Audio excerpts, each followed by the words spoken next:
Hey y'all, it's Jenny Mosley. And Dr. Ryan Reeves. And we are here live with the Elevate Effect. It's time to take the dental field to a whole nother level. Fly with me, folks. Let's get real and let's get uncomfortable.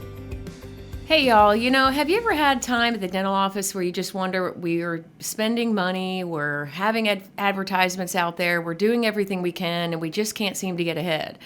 I mean, Ryan, we were there a couple years ago, or maybe 3 or 4 years ago. And, I think it would be so interesting to talk about it and how we made it through and how we sustained and the things that we did. So we were all down during the pandemic. I think, though, some of the things that we did, we actually were more profitable. So our overall collection number was down, but right-sizing expenses, and that didn't mean cutting everything out. We still marketed, we just dialed it back some. We wanted to be a voice while it was kind of quiet out there. And so I think that was a big decision that we made that panned out for us really well. You can't keep spending like you've always spent, obviously, when you're not collecting what you've always collected.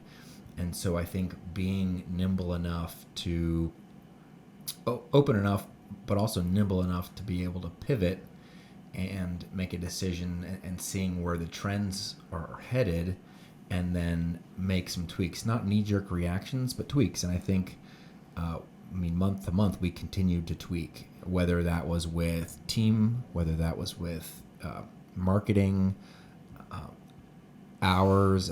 All of it really just ebbed and flowed based on the needs of the practice to keep us where we needed to stay. Well, I think we tend to keep the same focus. We're patient focused. So we sit down, we analyze per what patients want, not what we want or what we want to feel like, or if we're comfortable, or we stay uncomfortable, we stay real in what we need to do for the patients to stay alive. They're sitting at home. What are they doing other than watching TV? And what are they doing? They're thinking to themselves, well, now I got time. So, we stayed consistent, we didn't lose our message, and we stayed with a voice, and we stayed alive. And like I said, I think that's how we do all of our analysis. It's never selfishly focused, and that might be one of the differences, because we tend to want a certain number, or we want a certain vacation, or we want a certain something, and we don't ever really focus as to what the patients really need or want. I completely agree. One thing I'd like you to share with everybody, because I just think it's really incredible. Kind of our model is always to be different, right? Now, there are certain kind of norms that you got to stay within, but if you market like everybody else markets, then what sets you apart? Why you and not Joe down the street, right? We want to zig when others are zagging. So the question is, Jenny, how do you know that the zig is the right zig? Why? A lot of practices, like, okay, as an example, in the pandemic, so everybody got really scared naturally, and so a lot of offices completely shut down. Their interpretation of their local laws were basically shut the whole thing down, and we followed all the laws, but we didn't shut down. And we were there in our community. We were there for people when most other dentists did completely shut the office down. Weren't answering phones even. You can't, the lifeline cannot be cut off.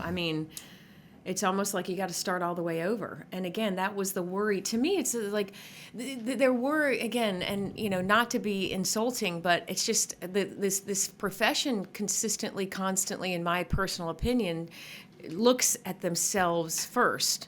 And we are always looking outside. But, you ask a question. We're very futuristic also in the way that we analyze things. Even our model at Elevate, it is constantly, we do what we teach what we do.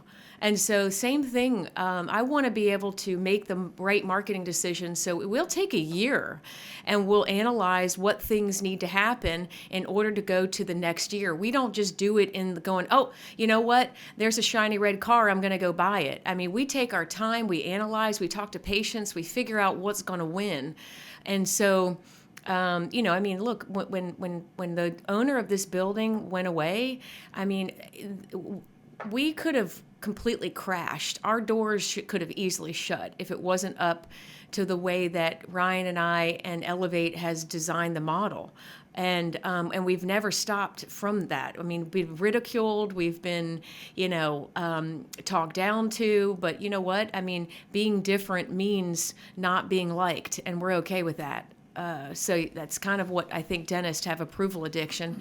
Be okay to not be liked, because that's what patients want. They want the dentist that's going to take it to a different level and not care what other people are thinking and just care for what the patient needs. So, I mean, now we're on this campaign that we're doing now, which I think is incredible. I mean, it's such a selfless, and you know what? We're talking about this, folks. We're about to have a meeting. And I think I need to get fired up, and I'm fucking fired up now. So this is beautiful, because we're about to have a meeting with somebody who completely stole and I get chills talking about it, to be honest with you. We work so hard to be a selfless model. And we included our patients in this community, and we marketed for them free fucking marketing. We put their business on our commercials because that's how much we care about them. And these people that we put our photos in come in and actually ruin it, and literally ruin it and steal it. And so, you know, it's just, it gets frustrating. So be different. But when you're different, remember, people are going to want to copy. So you got to be careful, you got to be mindful, and you got to have balls to bring it up with a little respect, Reeves. So how many of you feel like you made it either through the pandemic and you were like, woo, and now all of a sudden you're low, or you were after the pandemic like, holy shit, am I going to keep my doors open? And now you're like, okay, we're picking up. I mean, how many of you actually analyzed the pattern in the last 2 years and sat down and took the patience and time to say what worked, what didn't work, and create some model that's different from it? Don't stop looking at it. Don't stop tracking it. Don't stop analyzing it. Don't make knee-jerk reactions. You know, I feel that the pandemic's, the time of when it was and today feels like one day for so many people like us. So I mean, it's a long time span, but to some it's really not. So from that moment till today, what are the things that we did in order to keep going the way we're going, which is a lot farther forward than a lot of folks right now. And I think they want to hear some ideas on how we were able to sustain it and then keep pushing forward. Like I said, I mean, we had so much against us. I mean, the pandemic to me was easy compared to what we had before that. We never really shut down. We didn't give up. We didn't just go play golf, play tennis, walk in the neighborhood. We still answered the phones. We still saw patients. Now, we didn't see as many patients, but we were very productive when we saw those patients. And well, would you say too, sorry to interrupt you, but it's like, and we didn't waver from what we do. I mean, we saw them the same way, we consulted them the same way, our systems didn't change. Just because that happened, I mean, we literally did the same thing that we're doing today with every single person. Consistency is key. And I believe that so many people go in and out of a consistent message, a consistent system. They may go off on a little tangent. They don't get back on. I mean, we saw people from other dental offices, and because we were different, they saw something different, but we didn't stray from it, you know? I mean, so you're saying that is something we did not change, was we kept being who we are. Yes, sir. Now, what about those people who have more of a typical dental practice model? And I guess definition of that to me would be heavy hygiene, heavy new patient flow, things like that. So that's not our model. So Yeah, I mean, if you're heavy hygiene and you can't have hygiene, to me, I think the bottom line here is that do you need to change your model, or do you need to incorporate a new one in order to sustain times that you're relying on part of the practice that may not be there all the time? just our general philosophy and our model really, it does not make us recession proof, Right. but we're a lot more resilient than a typical dental practice. I think there are so many advantages to the model that we have. We run at a speed, but don't hear me wrong. When we're out in this practice, it is like Disneyland. It is like the Ritz-Carlton. Our patients do not feel the speed that we run at. Our patients feel the speed that they need to run at. But because we're constantly going, I don't think we ever even sit down ourselves and analyze it and go, wow, you know what, here's what we've accomplished. Because we spend so much time analyzing what to do more for our patients and our practice and the growth. And this is giving you a light that I think is going to help our relationship, our partnership, but also us as individuals. I think our practice is a lot like a duck on a pond. You know, a duck on a pond, their feet under the water are paddling like crazy, moving like crazy. But up above the water, they look really calm, like they're just floating along.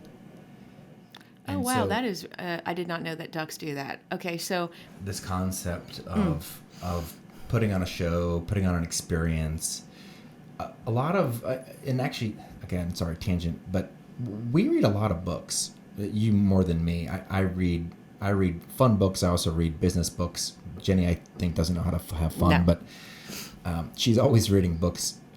There's a book about the founder of Four Seasons Hotel that is a great read. But reading about people that really built something from the ground up, it really does help you kind of refocus and recenter, and really think, taking all that back. I think what you're really great at, Jenny, is consuming information, whether that's reading, listening, communicating with other doctors, other teams, and then taking that back to the practice and seeing similarities and differences, and what are things that we can incorporate, what are things that maybe we continue to do. And some of the decisions are, I mean, the hardest thing to do is keep doing the right thing all the time. It's so easy to take a slip. And once you take that, it's like a fork in the road. I mean, we've got all these systems. You can have all the systems in the world. If you don't follow them, it doesn't matter. I mean, it's you've got this path, and there's constantly these little forks. And if you take the wrong fork, you end up lost, or losing the case, losing the patient, getting phone calls. We want the phone to ring, but we want them to ring with new patients, not with existing patients with problems or concerns. And I think that's something that we battle with, is really making sure that we're handling or taking care of the patient in the moment, in the practice, so that we're not getting a call later on. Well, I was raised by a really, really intelligent badass. 3 Purple Hearts, excuse me. Very hard upbringing, but man, did he give me some pretty incredible advice. And one of the advice he gave me was, become what you want to become, and be real good at it. But recognize that you're not going to be good at everything, and use professionals. And when you find professionals that actually are good at what they're at, learn what they're doing, and then do what they're doing, and replicate that in your own light, and then acknowledge it, be humble, and you will fly. And I just get chills talking about it, because we're not as close, but man, do I take so much from what that was. Because and even had a conversation the other day, if not yesterday, with Craig, who works with us. Ding, CSK Creative, badass. Anyway, and his model's the same. It's like, look, this isn't about being the best at everything. This is about getting people to kill it in life together. And so we use Zig Ziglar last year. We're using Brian Tracy this year. All of our systems are built around true sales processes that other people have written about, and we just put it all together. We use what's really incredible about it. We're humble about it, and it becomes an incredible system. I think what happens in the dental profession, again, is that you graduate, you get a license, and you think you're a badass. And it's frustrating because you're badass at dentistry, but you got to learn from business people and sales people and organizational people and leaders. I mean, you don't just become an instant leader. You don't become an instant business person. You've got to use each other. And I think that's what Reeves and I have tried to develop over the years is what do you have to bring to the table? What do I have to bring to the table? And then bring it to the table. But bringing up the book thing was huge because we constantly try to make sure, are we on point with what we're doing? And if we're not, we tweak it a little. That's why this company was called Elevate, because it's constantly elevating itself. It's constantly reinventing itself. And we are an evolution always. We have a foundation and then we just consistently, evolutionize it. And but don't waver from your vision. Don't waver from your goal, and you will kill it. Right? I mean, it's not easy. It's very uncomfortable. It's challenging as shit, like I am right now, sweating everywhere. But if you want to kill it, you ain't gonna kill it laying down, motherfuckers. If you don't have a system and a model in your practice that's a sales process, that's a consistent sales process, and it can be walked through by people every day, all day, over and over again, then get one, or else you're never going to find success that will sustain. That's one takeaway. No matter if you're in a pandemic or you own a practice after somebody who's been here 30 years, no matter whatever it is, the system should protect you. The people will fuck you all day long, but the system will save you from ever falling down. Another takeaway, guys, most definitely is, when you have downs, okay, and again, if you're down, whatever your down is, if it's down in money, if it's down in team members, if it's down in personal, whatever it is, whenever you have downs, don't waver from your fucking model. We don't waver. We don't just take anything. We waver. We don't do compromised dentistry, and we didn't do it then. And so it was a true testament to, like I said, the takeaway is have a systematic sales process and have a vision and a model and don't waver ever. Well, but you can have a bad model, right? So having a good model. So that's great point. Just coming back to, I keep thinking about, the thought of, okay, well, what didn't you do, or what did you do specifically? I just keep going back to, you and I, to our core, believe in the systems and the model for the way that dentistry should be practiced. Right. And Ding. That is, for me, the biggest key. Our belief and our unwavering belief. And there are you can make a lot of money and see a lot of people and work yourself to death in one model. But that's not why we do what we do. And we don't do that. But you think about people. So Jenny, you're always talking about building value. So there's a typical model where you just want patients in the door and they come in for hygiene and they need a crown or they have a tooth, they have pain. So, okay, you deal with that one single thing.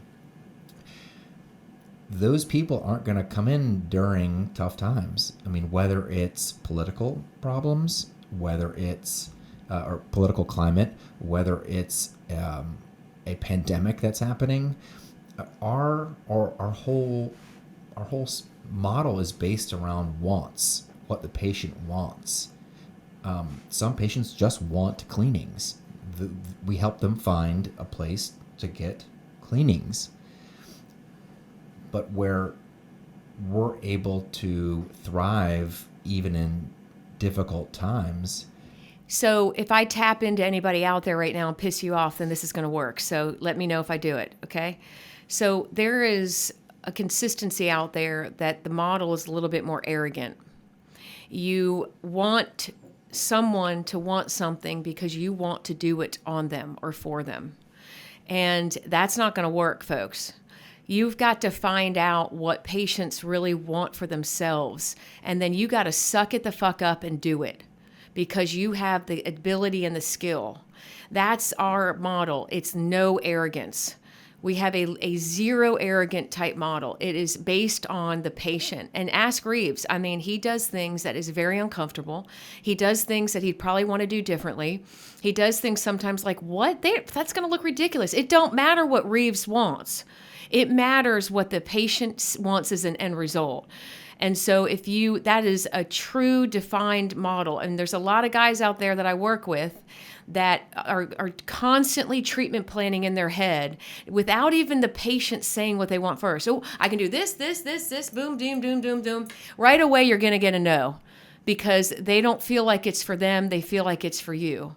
So that to me is huge. Like you just said, we are okay to turn you away if we can't do what you want, period. End of story. All right, y'all. I know we went through a lot of stuff and we probably went on a bunch of dang tangents and squirrels and stuff, but truly a lot of good material. And I know y'all are just dying to find out how we made it through, what little things we got going on that can help you make it through and kill it in your practices. So we got a lot of great episodes coming up. We want you to be a part of it. We want to hear from you. We want to hear what we're doing well, what we're not doing well, what we need to do. We're in it with you like we want to be. We're in the trenches. So here's to the next episode of Flying Together, baby. Jenny Mosley. Ryan Reeves.